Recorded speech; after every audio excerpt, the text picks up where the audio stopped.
Saudações a todos, vamos dar início à discussão do terceiro tema do segundo semestre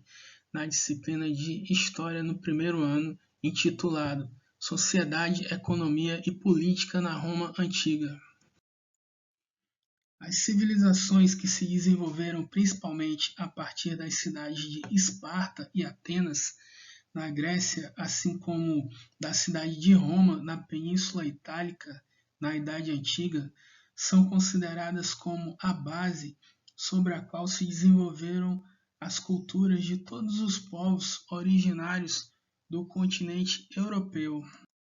Ou seja, são consideradas como a base da civilização ocidental, que são os povos com a cultura predominantemente europeia, mesmo que não tenham se originado no continente europeu, mesmo que essa cultura não seja uma cultura europeia pura, como, por exemplo, a cultura não somente do Brasil, mas a cultura dos países da América Latina, do continente americano como um todo, sendo a cultura brasileira predominantemente europeia e, portanto, predominantemente ocidental, mas também o resultado de uma mistura com as culturas dos povos nativos do continente americano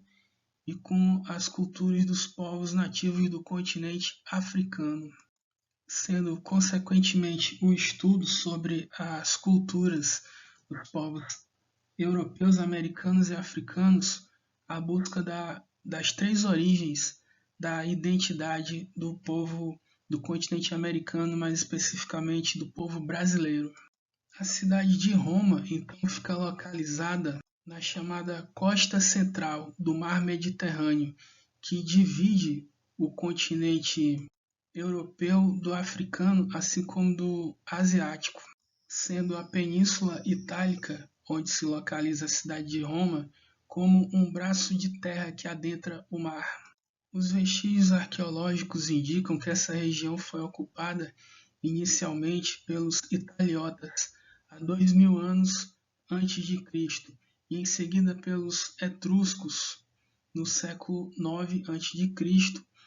e posteriormente pelos gregos em seu processo de colonização das regiões que ficavam próximas à Grécia Antiga. Os povos habitantes da Península Itálica são chamados de povos latinos devido à língua falada pelos etruscos ser chamada de latim, sendo a língua oficial do Império Romano. Dentre as várias heranças deixadas pelos romanos para os povos que constituem a civilização ocidental na atualidade, podemos citar, no nível da cultura, as línguas neolatinas, que são o português, o francês, o espanhol, o romeno, entre outras. Todas nascidas a partir da fusão do idioma do conquistador romano com os idiomas dos povos que eram conquistados. Assim como temos como herança também a religião cristã, sendo o cristianismo uma religião originária em uma província distante do Império Romano, surgida entre os povos conquistados, mas que acabou se tornando a religião oficial do Império,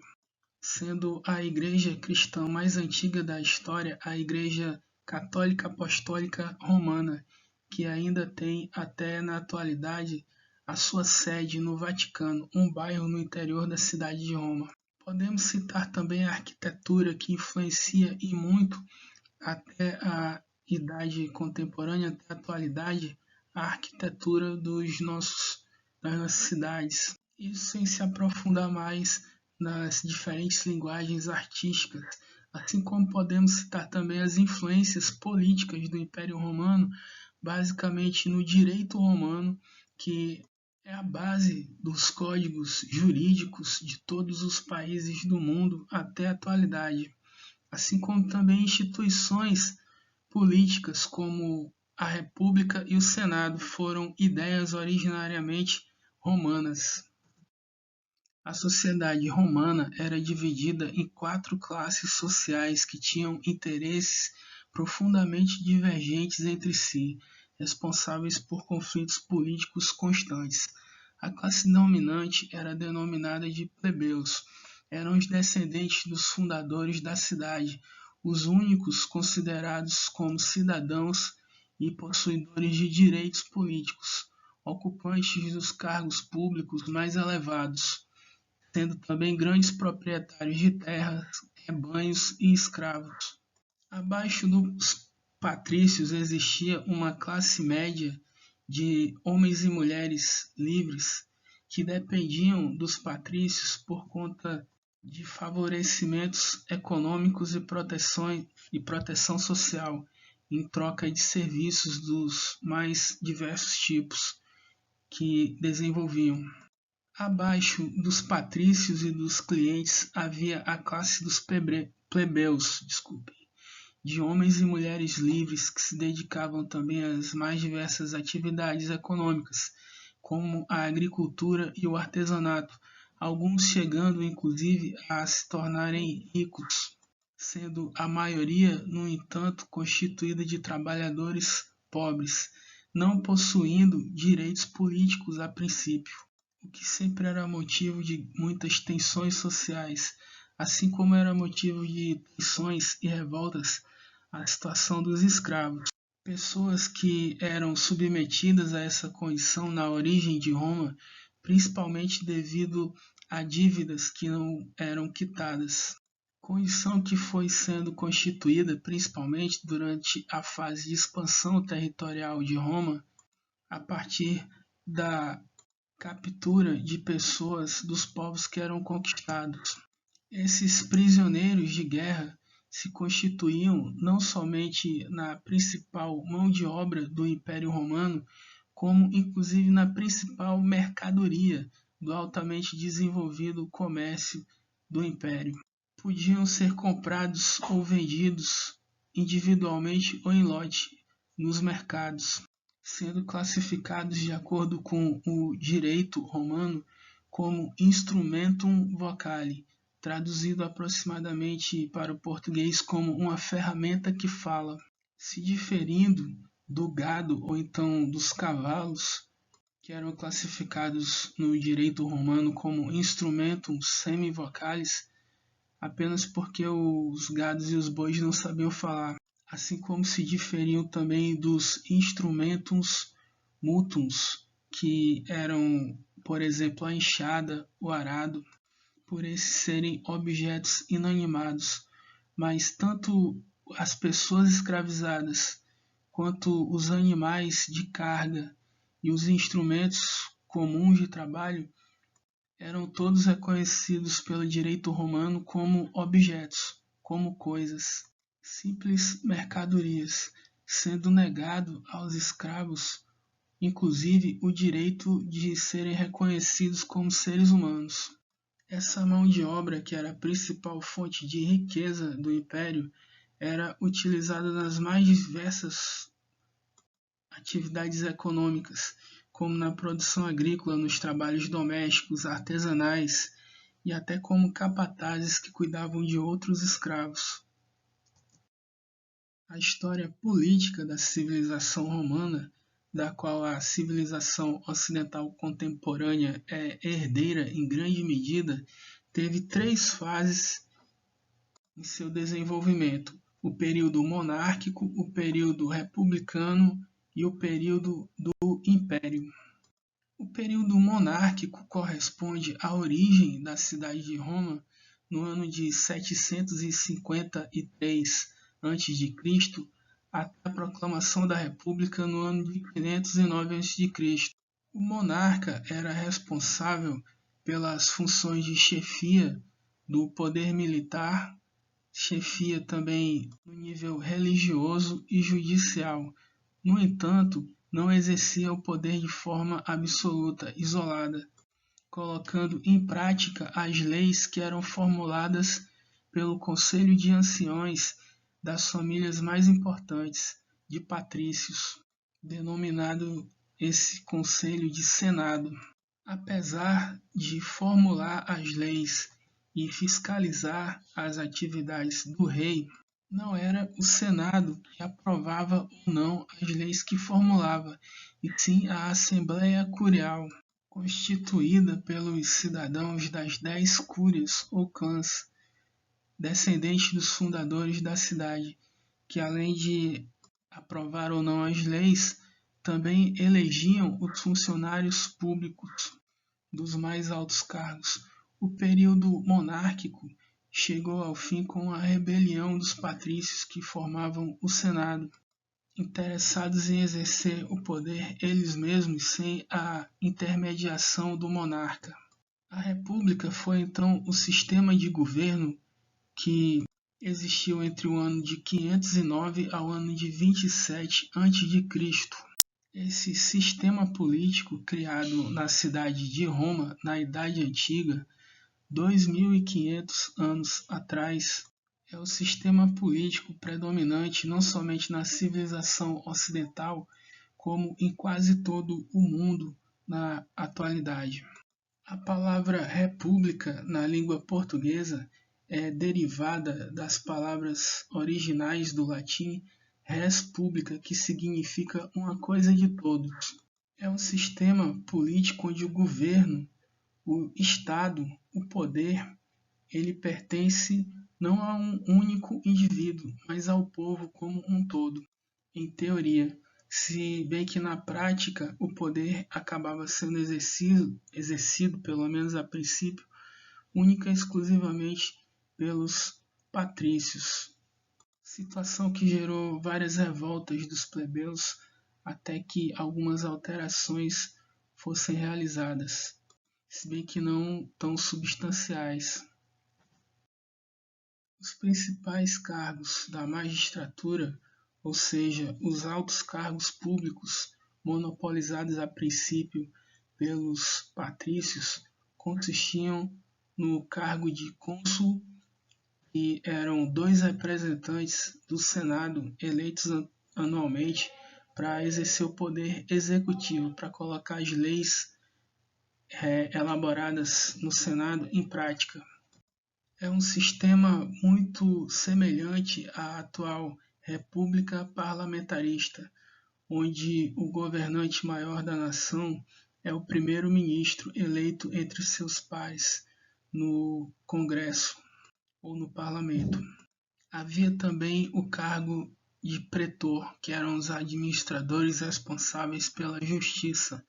o cargo de edis, responsável pela conservação, abastecimento e policiamento, o cargo dos questores, administradores financeiros do governo,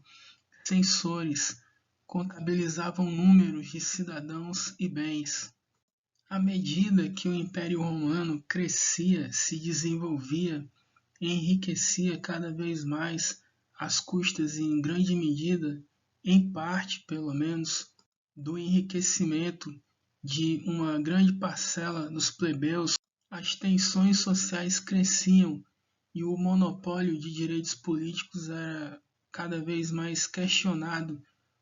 a ponto dos patrícios acabarem cedendo, a partir do que os plebeus iniciaram a progressiva conquista de direitos, como o Comício da Plebe, instituição que elegia um tribuno representante do povo com o direito a vetar as leis elaboradas pelo Senado que prejudicassem os plebeus. Uma grande conquista dos plebeus foi também a criação da Lei das 12 Tábuas, a base do direito romano que influencia os códigos de leis de todos os países até hoje, que consistiam, na verdade, em leis escritas, na escritura das leis para evitar as distorções e os abusos por parte dos juízes para favorecimento de uns em detrimento de outros. A Lei Canuleia foi uma forma de permitir que pelo menos os plebeus ricos começassem a usufruir de alguns privilégios dos patrícios a partir de sua inserção em famílias patrícias através do casamento. Essa foi uma das formas encontradas pelos patrícios para amenizar as tensões sociais, começando a conceder alguns direitos iguais a apenas os patrícios que enriqueciam, apenas aos plebeus que enriqueciam. Esses plebeus enriquecidos chegaram a ocupar inclusive o cargo mais importante da República, que era o cargo de cônsul, pondo fim à escravidão de plebeus por dívidas que existia desde a origem de Roma no ano de 366 a.C., a partir do que a aquisição de novos escravos era realizada a partir apenas de conquistas militares. Um grande avanço para o Império Romano acabar assumindo a dimensão e a importância que acabou assumindo foi a conquista de Cartago, que era a principal concorrente comercial no mar Mediterrâneo dos romanos. A colônia dos povos fenícios foi incorporada ao Império Romano a partir das Guerras Púnicas. Roma estabelece, assim, o controle total das atividades comerciais desenvolvidas no mar Mediterrâneo, que pode ser visto em azul na região central do mapa ao lado, conquistando em seguida as regiões do Mediterrâneo Ocidental, mais especificamente a Gália e a Península Ibérica, onde mais tarde se originou Portugal e Espanha, assim como no Mediterrâneo Oriental, a Macedônia, a Grécia e a Ásia Menor, entre outras regiões que foram sendo anexadas progressivamente ao Império. Foi através dessas ocupações militares territoriais e da dominação dos povos que habitavam essas regiões que a cultura greco-romana foi difundida por principalmente todo o continente europeu. Foi se constituindo, assim, a principal base dos vários povos que habitam a Europa na atualidade, através da fusão da cultura do Império Romano com as culturas locais desses povos conquistados. Mas, por um lado, a riqueza do Império Romano crescia enormemente, por outro lado, também crescia a desigualdade social, pois as conquistas beneficiavam principalmente aos grandes proprietários de terra, patrícios, e alguns ricos plebeus e clientes, prejudicando grandemente os plebeus que se dedicavam à agricultura, pois eles precisavam passar vários anos no serviço militar obrigatório longe de suas terras, que ficavam durante todo esse período sem serem cultivadas. Sendo assim, o mesmo serviço militar que enriquecia os patrícios e os comerciantes causavam grandes prejuízos para os agricultores. Os plebeus pobres arriscavam sua vida, morriam pela glória do Império Romano e não recebiam nada em troca. Para corrigir essa injustiça, os tribunos da plebe, Caio e Tibério Graco, propuseram uma reforma agrária que limitaria a aquisição de terra dos já grandes proprietários de terra patrícios nas áreas conquistadas, assim como iria ser responsável pela distribuição das terras conquistadas para os plebeus pobres, que serviam ao exército como soldados, que seriam assim recompensados pelos seus serviços prestados. O projeto dos irmãos Graco foi violentamente rejeitado pelos patrícios, grandes proprietários de terra que não queriam ver os seus latifúndios limitados. Tibério Graco foi assassinado e o seu irmão Caio se suicidou antes de ter o mesmo destino do seu irmão. Pior situação que a dos plebeus era ainda a dos escravos, que costumavam se revoltar constantemente, sendo a revolta mais conhecida da história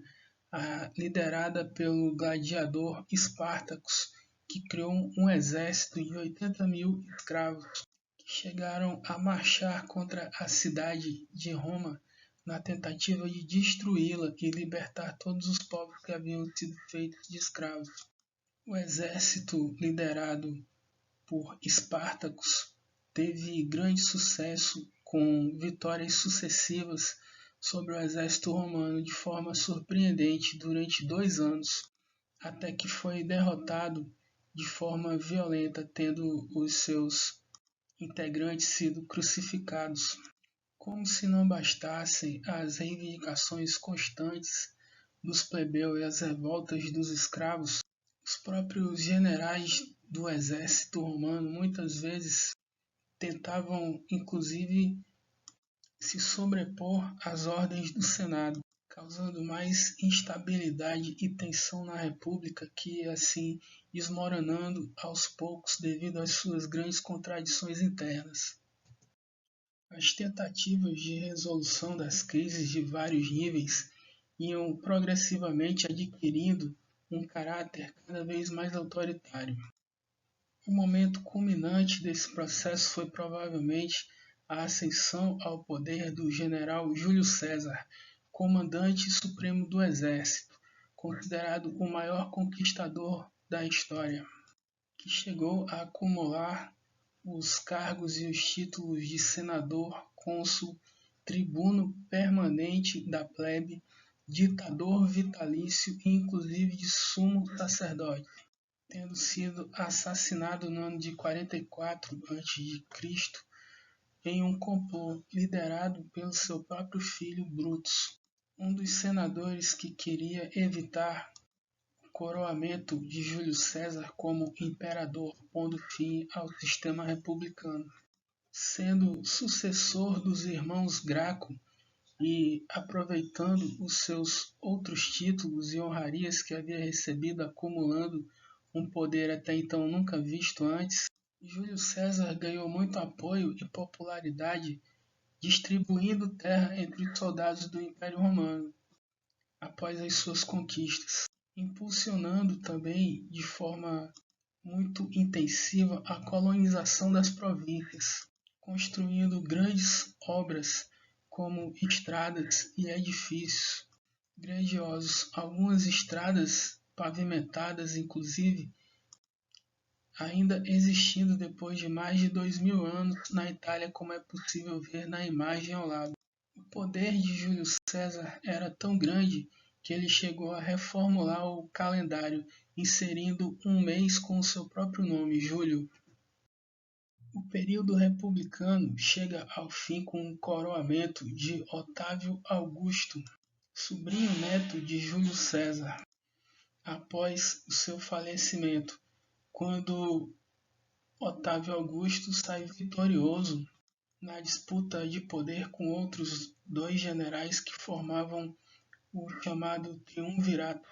em que dividia o poder com outros 2 generais, Marco Antônio e Lépido. Na condição de imperador, Otávio Augusto manteve o Senado apenas em aparências, sendo ele possuidor de plenos poderes. O problema do descontentamento dentro do exército, Augusto resolveu, através da substituição do serviço militar obrigatório pela profissionalização dos soldados, que passaram a receber a partir de então salários para se dedicarem à carreira militar. Promoveu também grandemente o desenvolvimento agrícola e urbano com a realização de grandes obras. Além de apaziguar as revoltas militares, tornando o exército mais sólido e forte com a sua profissionalização, Otávio Augusto apaziguou também, em grande medida, a revolta dos plebeus pobres, através da chamada política de pão e circo. O objetivo dessa política não era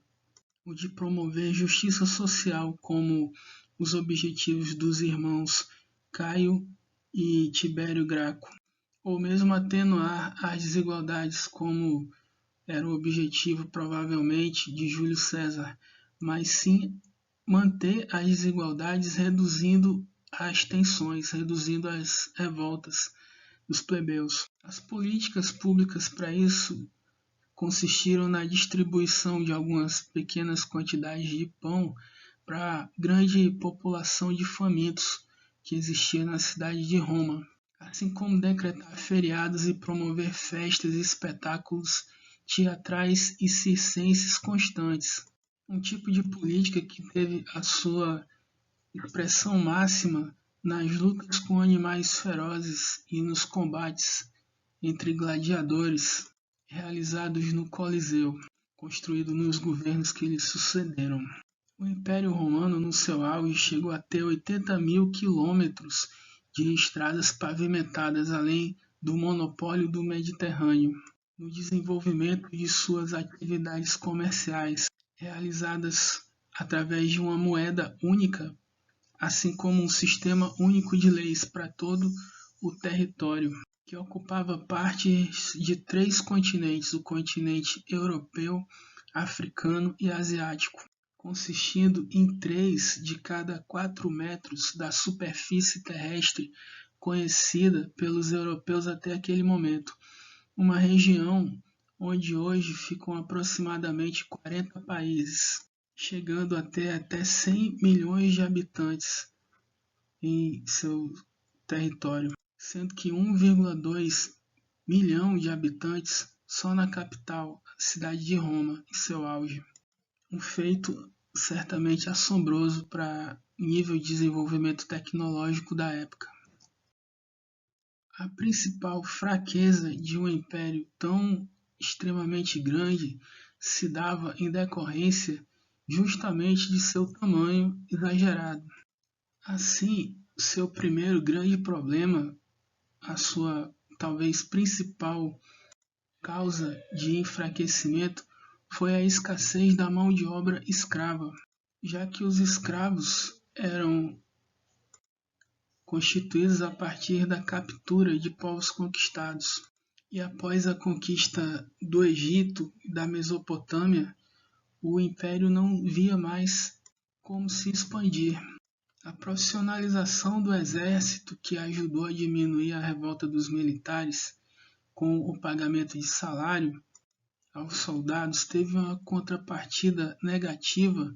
devido aos pesados tributos que eram cobrados da população para sustentar o poderio militar bélico do Império Romano. Isso no momento em que a produção decaía por falta de mão de obra escrava. Esse enfraquecimento progressivo deixou o Império Romano vulnerável às chamadas invasões bárbaras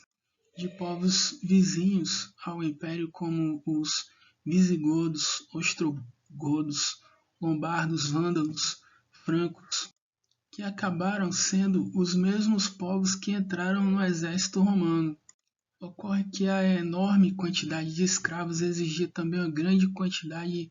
numérica de soldados, e o exército acabou sendo dominado numericamente, proporcionalmente, pelos próprios povos que eram feitos de escravos por Roma. Com a economia em crise, escassez de mão de obra, o exército cada vez mais dominado pelos mesmos bárbaros que tinha que combater,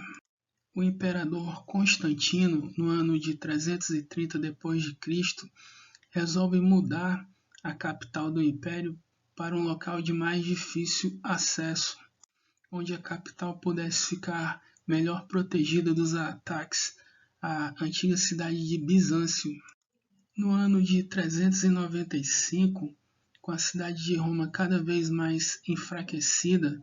após a morte do imperador Teodósio, o Império Romano é finalmente dividido em 2. O Império Romano do Ocidente, que tinha como capital a cidade de Roma, passou a ser governado por Honório,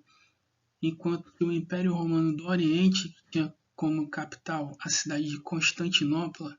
antiga Bizâncio, passou a ser governado por Arcádio, sendo esses os 2 filhos de Teodósio. O decadente Império Romano do Ocidente chegou ao fim no ano de 476 d.C.,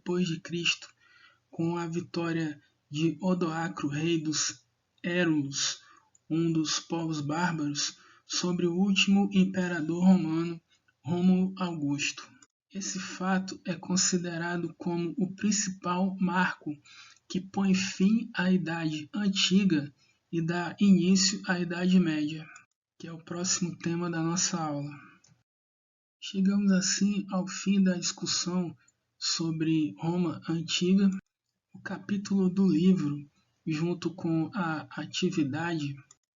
e esse slide vai estar sendo disponibilizado em formato PDF no Google Classroom e no grupo do WhatsApp, assim como essa videoaula também. Grande abraço a todos.